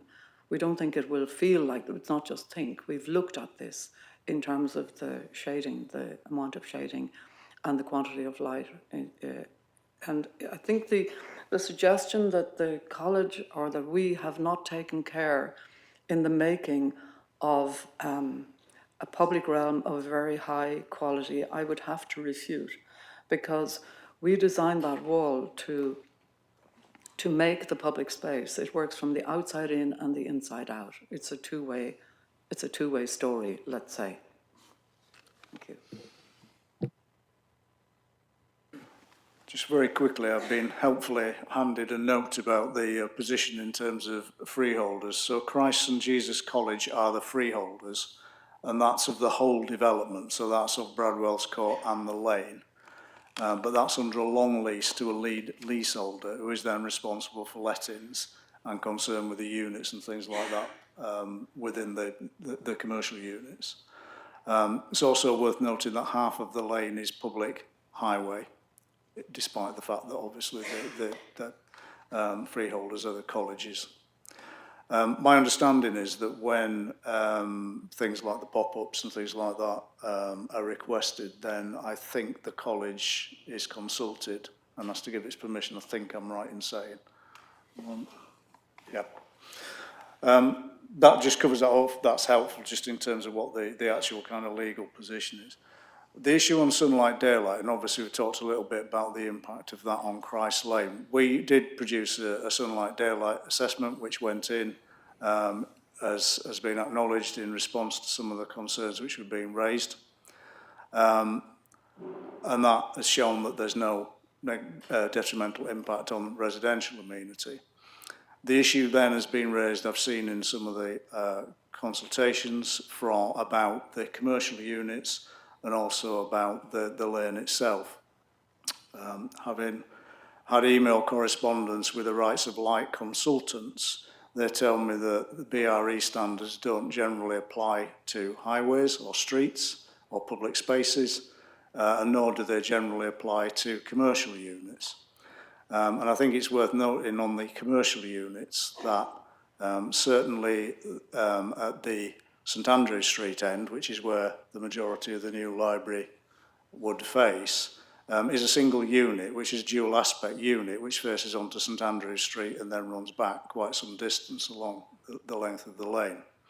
So their view is that there's no material planning issue in terms of lighting to the commercial units on the lane.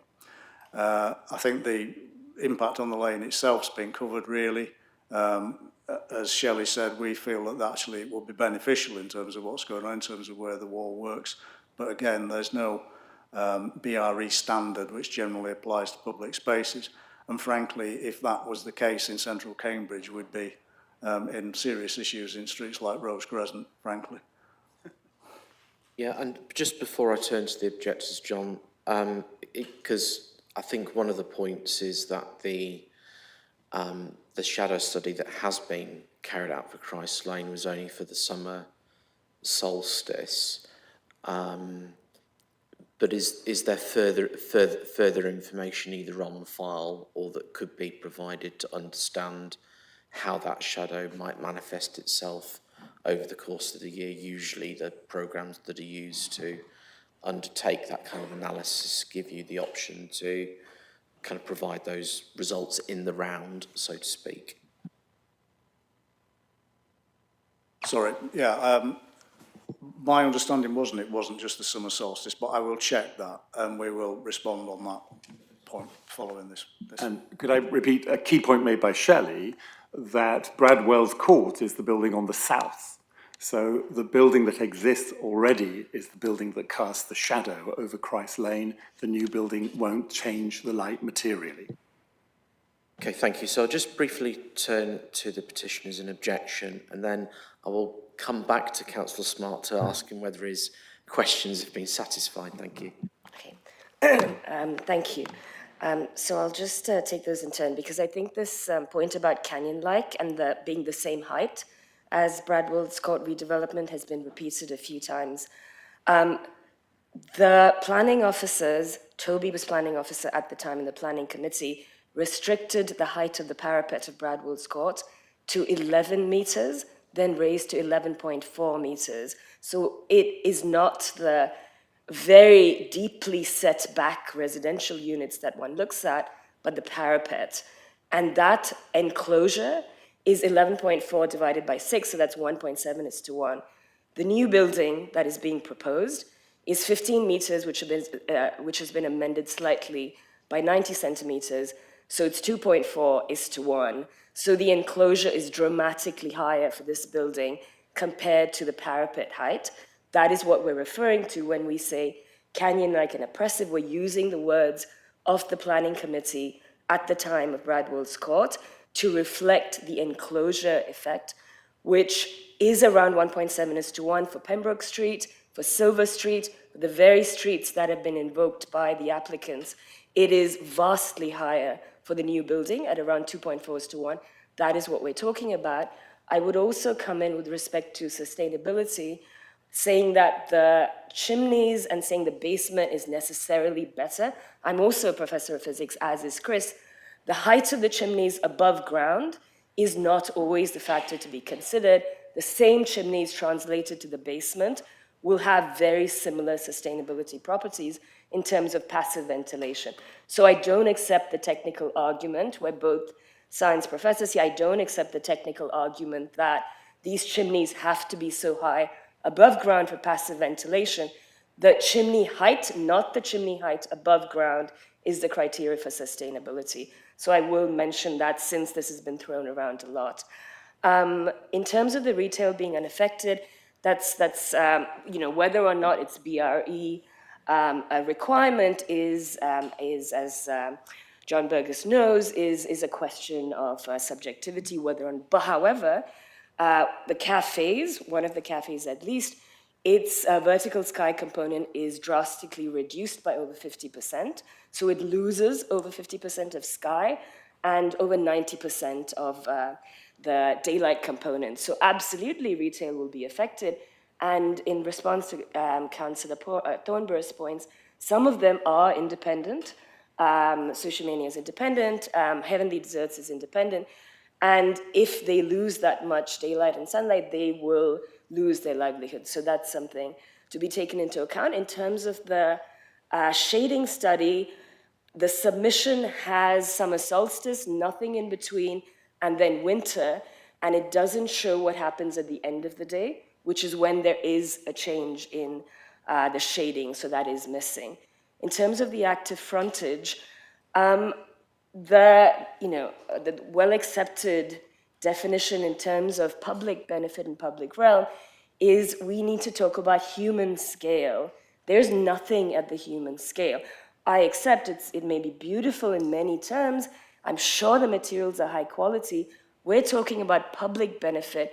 When Bradwell's Court was made, that's why there was greening talked about, there was mixed use, all of this. In the planning committee's words was active frontage at the human scale. There's no active frontage at the human scale. There's no windows below height level. There's no engagement with the human scale. That is what we mean when we say it's not contributing to the public realm. Thank you. Okay, thank you. I can see Roger's got his hand up, so very quickly, Roger, and then I'll come back to Martin. Thank you. Yes, if I can just add a couple of points to what Suchitra has just said. The first point is that we keep hearing much about the benefits of what is proposed to the college, and I don't think any of us dispute that. It would be a great thing for them to have. I think, however, the question for the planning authority and in due course the planning committee is, at what cost does that come to the community? And is it consistent with the proper planning of the area? And as I've said already, my submission is that the private benefits completely outweigh any public benefit as the scheme is designed and presented at the moment. My second point is that, however fine the brickwork, a tall, massive wall is a tall, massive wall. And we can easily get sort of distracted by talking about BRE standards and when the sun will penetrate and so on. But I think, we all know that it is simply the physical appearance and presence of structures that influence what we feel when we are in spaces and moving through spaces. And I think it's important that we keep coming back to remember that. And, we've heard this term canyon-like and oppressive several times. That is the concern, that something as tall as this would make people feel that they were in that sort of space. And I say again that it needn't be like this. It need not be as tall or as massive as it's proposed to be. Okay, thank you, Roger. Martin, your questions prompted a variety of different responses from different parties. Kind of adequately answered, explored. Any follow-up questions? Yeah, very useful responses. Thanks, Toby. And all my questions have been answered, so thank you for that. I just come back, if I may, Toby, briefly on the second and third of my points, really about the freeholders, about the fact that the lane is at least partly in the ownership of the applicant, and a reference to the previous library and the cost of, and what might be done with this one. So I just think that, and this is just a comment by me, really, not a question, but I think the applicant might think about the lane a bit more and about what might be done there, potentially to mitigate the effects as seen by some of the speakers from the building. And I mean by that the things that I mentioned just now, which are things like planting, maybe structures that planting ground like canopies, maybe pop-up markets, maybe any number of things. There is a sort of thought, maybe true, maybe not, that when people walk around a city, especially as shoppers, they often don't see further than the shop windows. So all this talk about seeing the tall building, looking up and so on, it's all about what people actually perceive. So if there's something happening lower down, it might be that all of this falls away. That's my point, really. But it's an aside. It's not the substantive point. The substantive point is the actual building, but I just thought it was worth making. So thanks, Toby. Okay, thank you, Martin. So I'll leave those thoughts for the applicant to reflect on. We do have Councillors Illingworth and Florbert online also. Bob, I can see, have you got any questions, observations, statements at all that you wanted to make?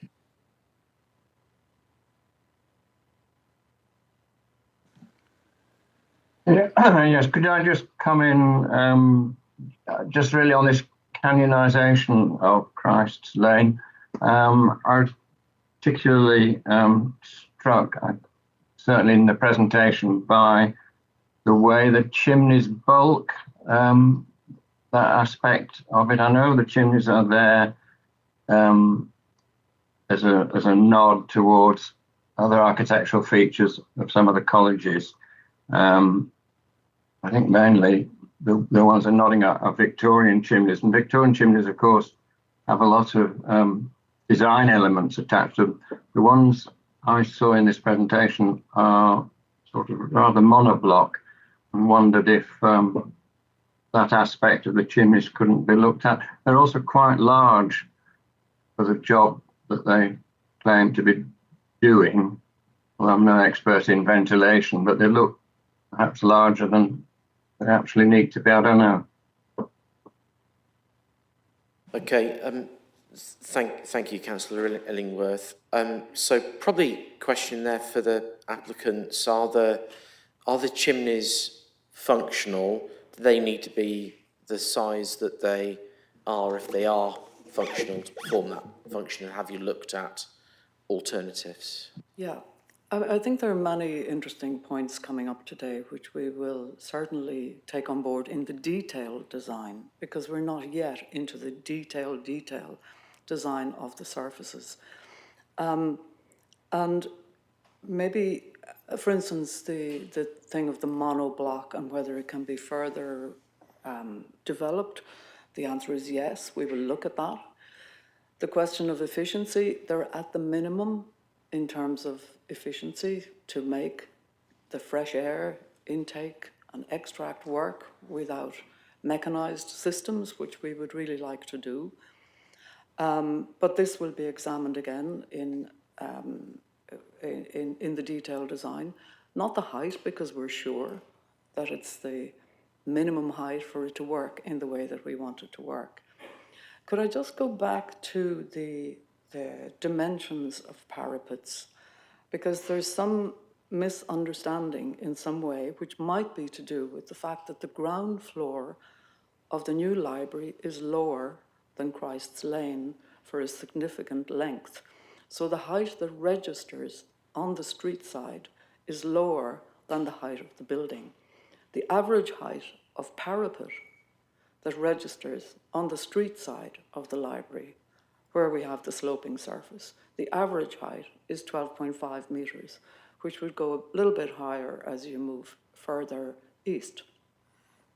And our understanding of Bradwell's Court is that the parapet height is 10.5 metres above street, not 11, but that the canopy, which projects out to the street edge in the way that our top parapet wall, projects back from the, sets back from the street edge in the way that our parapet wall at roof level is set back, that adds another 1.5. So we were comparing an average of 12 metres to what we would call height on street edge to 12.5 metres on the side of the new library, which is the average on Christ Lane.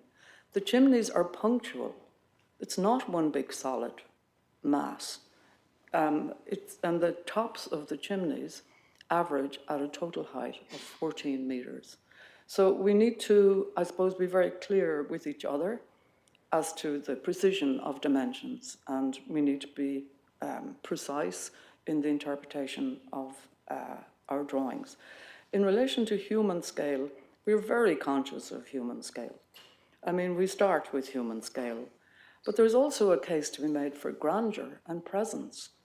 And sometimes they're misunderstood, or misconnected or something.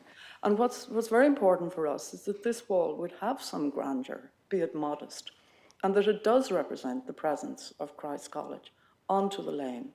And in terms of what it gives back to the lane, it is a civic presence, the presence of a university, which is a different thing to a commercial development. And as we see all over Cambridge, it has a different kind of presence, which doesn't mean that it's offensive or it's not considered at a human scale. So I suppose we're very conscious of our concern, and that if that's not being reflected adequately, I think that's a misunderstanding as to what the real quality of this wall will be.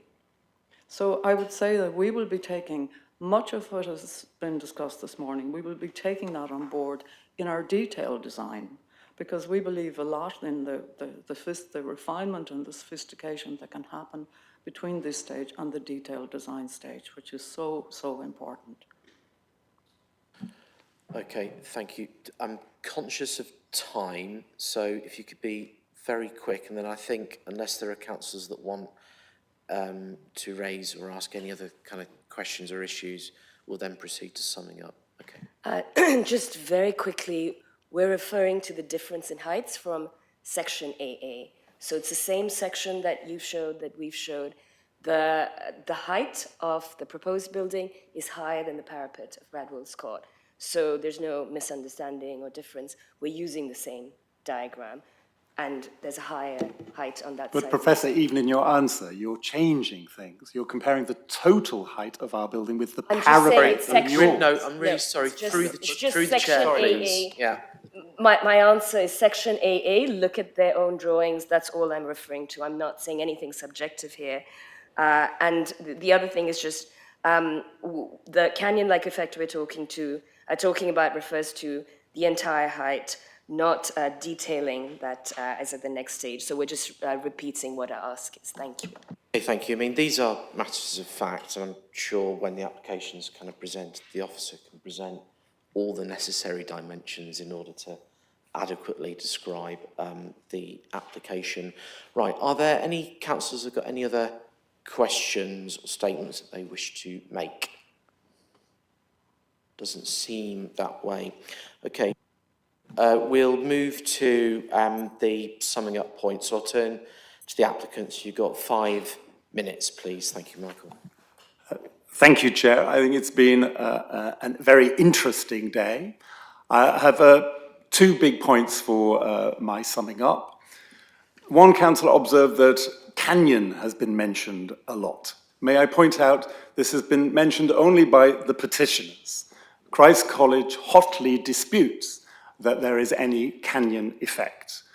One reason is that this project takes up less than half the length of Christ Lane. A second key point is the height, and as the Chair says, the detail of the height will be compared, but the height of the new project is lower than Bradwell's Court, as a fact. So we do not think that the light will be negatively impacted. We do not think that there will be a canyon effect. Related to this, the size of the project is frankly closely linked to the absence of a basement. This was a strategic decision by the college. There are different factors going into environmental sustainability for sure, but all of the technical advice we received agreed that digging a basement in central Cambridge would be massively carbon intensive, massively disruptive to the archaeology and disruptive to the historic buildings. So we took the decision not to have a basement, and that's why we need a building almost as large as the building opposite. So there we have, we're presenting something which has been very carefully worked through. As Shelley has said, there can be tweaks made even now, but the fundamentals of this project are, we think, sound and a corporate bonus for the city. So my last point is about heritage harm, which has been mentioned a few times. Again, Christ College hotly disputes heritage harm. The building we are replacing is the ugliest building in Christ College by some distance. It is closer to Bodley Library than the replacement building. The new building will give the Bodley, a grade 1 listed building, more space. So we think this is a heritage enhancement rather than heritage harm. We commend our project to the council, to the planning committee. We hope that we have been able to answer your questions today. Thank you. Thank you very much. So I will turn to the petitioners in objection. I think it's Roger, you're doing this. 5 minutes, please. Thank you. Many points have been raised in the last couple of hours, and it's certainly been a healthy debate. I think it comes back to the fact that what we have here is an introverted scheme that no doubt will be tremendously beneficial to the college, but is simply not properly respectful of the needs of the city and the community. I won't go over ground that we've already been over. I'll simply say, I don't think it's sufficient to just talk about working on the details and sort of working on mitigation. There's something fundamentally misguided with this scheme. It's simply too tall, too massive, too defensive. And I guess, just picking up on what the Master has been saying, probably the fundamental problem is the decision that was taken by the college not to incorporate any form of basement. I mean, that is a choice they have made, but it has all the undesirable consequences that we've been discussing this morning. I'll conclude by just expressing my confidence that the planning system will do its job and will ensure that the public interests are properly served by whatever scheme eventually does emerge for this site. Thank you. Okay, thank you, Roger. Lastly, I'll turn to the petitioners in support. Thank you. Just a few brief observations, I guess. It's been interesting to hear all of the perspectives. I think, as supporters of the project, we would like councillors and the planning committee to think about the project in its whole. We've heard a lot of viewpoints today which focus on narrow perspectives that are just one small element of the whole application. And the final decision should be made taking into account all of the factors that are required, all of the statutory requirements, and should be made on that ground. Our own view as supporters is that this is an enhancement of Christ Lane, that the cityscape that will be presented will be a dramatic improvement over that is currently present within the college, and that the overall benefit of this project, yes, is there for the college, but will have a wider positive impact on the city when it is completed. Okay, thank you very much. So that concludes the forum. Just a few points following this conclusion. So following the meeting, the committee manager, James, to my left, will draft up notes of the meeting, and they'll be published on the Development Control Forum meeting webpage, and they'll also be appended to the planning officer's report. The planning officer will also contact the applicant's agent after the meeting to discuss the outcome and to follow up with any further action as deemed necessary.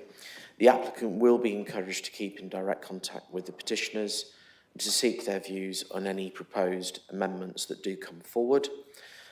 If those do come forward, the council will follow its normal neighbour notification procedures on any amendments to the application. Now, along with other individuals who may have made representations on the application, the petitioner's representatives will be informed of the date of the meeting at which the application is to be considered by the planning committee and of their public speaking rights. No date has been set as yet for that planning committee meeting. The committee report will be publicly available 5 clear days before the committee meeting. So that concludes the Development Control Forum.